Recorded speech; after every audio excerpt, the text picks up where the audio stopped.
Welcome to a new episode of Nintendo Switch Cousins. And today we're going to talk about a system that's a little interesting to look at. Now, you're going to see the system, which I'll show you in a second, and you're going to think, John, why are you showing us what is very clearly a Nintendo Switch ripoff? Well, we'll get to that in a second, but first, this is the Aiken, I hope I pronounced that right, Aiken, it's A-I-K-U-N, Aiken, Morphus X300. Take a look at this thing real quick. So the idea here is it's a tablet, much like how the Switch would be, where it has the two control docks on either side that actually do slide off.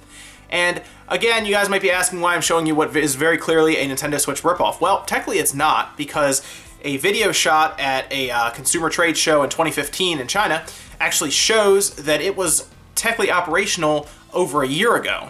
And that tells us that, more than likely, they decided to attempt to build a system not knowing that it was very similar to the Switch, just for, you know, physical controls for the tablet. Now, of course, people are probably going to think that Nintendo ripped these people off. However, I can tell you now that Nintendo probably had the R&D and all that stuff already well within progress for the Switch at this point, so these people more than likely did not steal from Nintendo, and Nintendo probably didn't steal from them. More than likely, it was just a coincidence.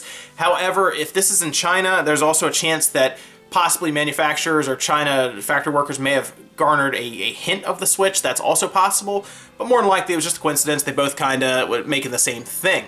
So let me hit you guys with the specs real quick on this system. Now, I'm going to tell you right off the bat, this system is not anywhere near as powerful as what the Switch is. It's not. It's actually using a chipset that came about 3 years ago, more than likely because this was starting to be built in early 2015, maybe a little before then, this Morphus X300. So it's using a CPU that's a little older. Now I'm going to show you now. It's this is the spec sheet here from their website. It's an octa-core A7 Cortex ARM 1.7 gigahertz. It sounds good because it's an octa-core, but really it's two quad cores. More than likely, one is for high efficiency, like battery life and everything when you're watching video. The other one is more performance cores, so you're going to have two quad cores in there that form an octa-core.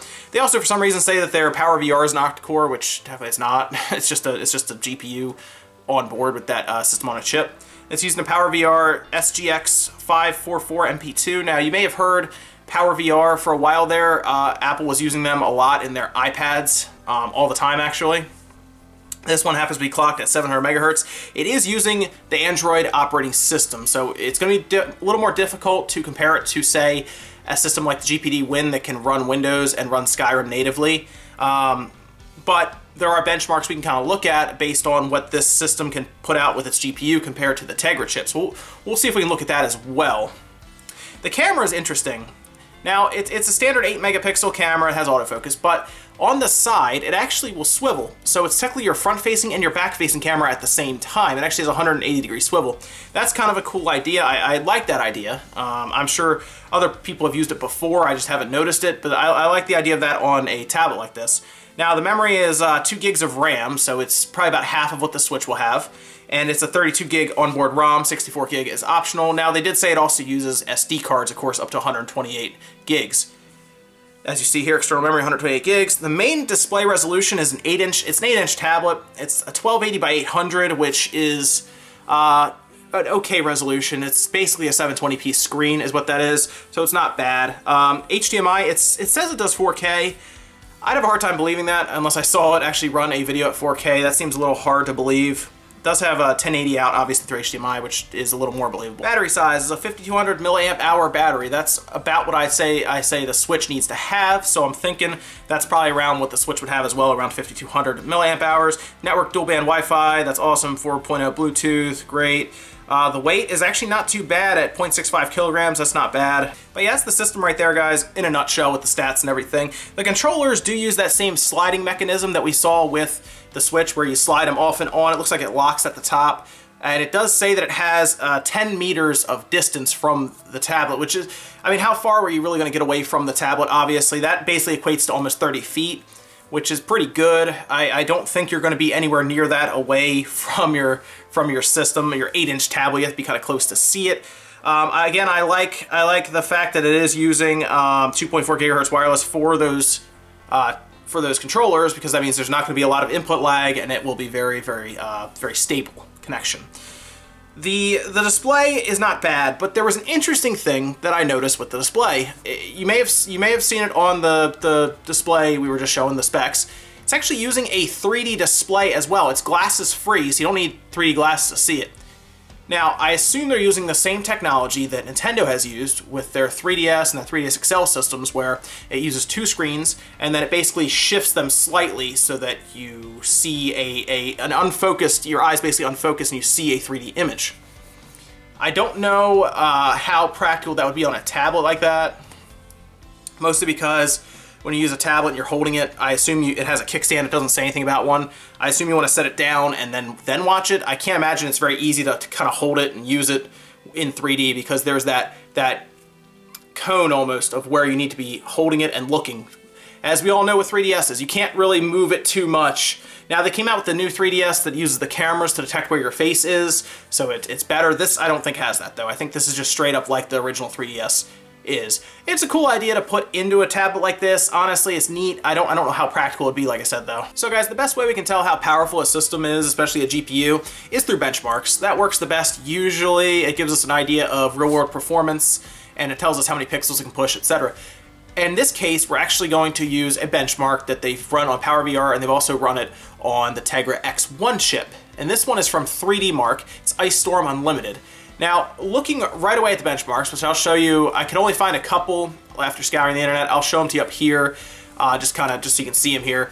The X1 managed to push this system, actually managed to push it very hard. It actually got a score of 43,241. Again, this is on a few forums I found where they were talking about it. This was after running Ice Storm Unlimited 3 times. They gave a score finally at the end of 43,241. The only one I could really find for this PowerVR chip on Ice Storm was, again, on a forum where they were talking back and forth about how well it would perform against something like an Adreno 305 and a 320, which this is back in 2014 again, guys, so this GPU isn't super new or anything. It appeared to be able to push right around, for Ice Storm Unlimited, 5,778. So it's a big difference. The X1 is very powerful compared to the PowerVR chip inside this Morphus X300. So don't get the wrong idea about this system being anywhere near as powerful as the X1 chip or even the Pascal base chip that's probably going to be in the Switch. The Switch is miles ahead of this system. It's just interesting that the form factor between the two is so close.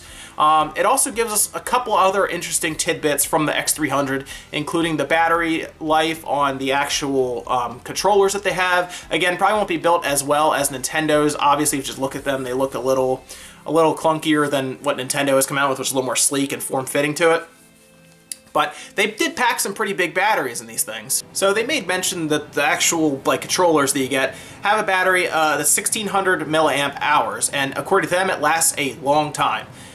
No actual hours or anything that I can tell here or anywhere on the internet is given, so I would assume a 1600 milliamp hour battery, which is pretty big for a controller that has no screen or anything like that.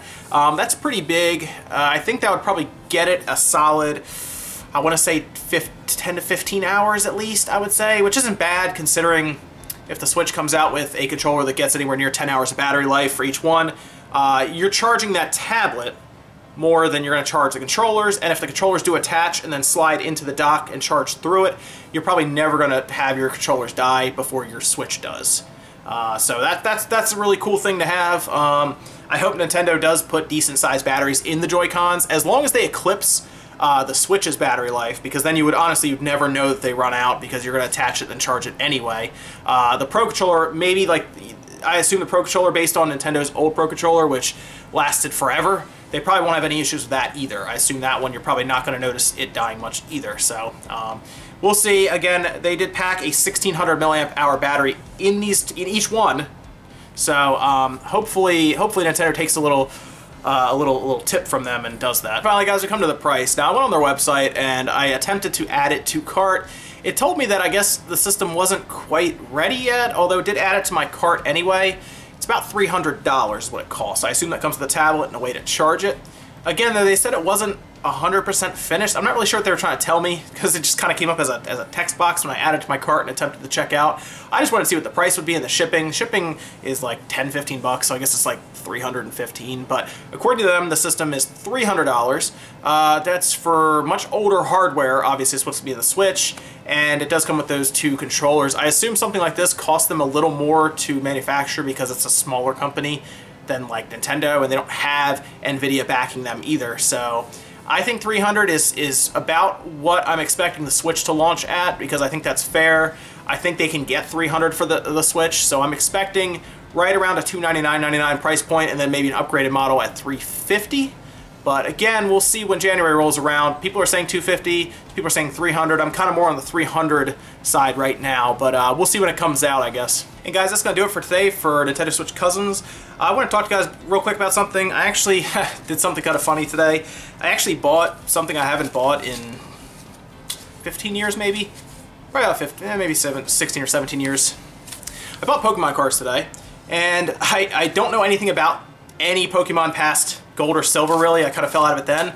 But I really wanted to try out my new camera that came today, and I figured, I see it a lot online, people open Pokemon cards, and I wasn't really going to do it, but then I realized that these actually have the original Pokemon like on the front that I really liked.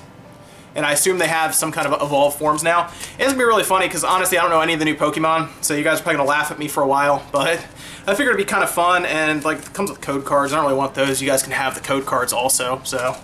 But I thought it'd be fun. I might try to do that in a little bit and put the video up maybe later on today so you guys can check it out. But I only got 3 packs, so it'll probably be a pretty quick video. Although I'm going to try to identify the Pokemon, so maybe not. It'll probably be pretty bad. But yeah, guys, definitely like, subscribe, comment, all that good stuff if you had fun. And check back again. We'll have Newswave tonight, tomorrow, and I was thinking about maybe talking about the RAM that could be in the Switch, kind of going over all the different types of RAM that everyone's talking about and try to figure out what could be in there. So until next time, I'll see you then.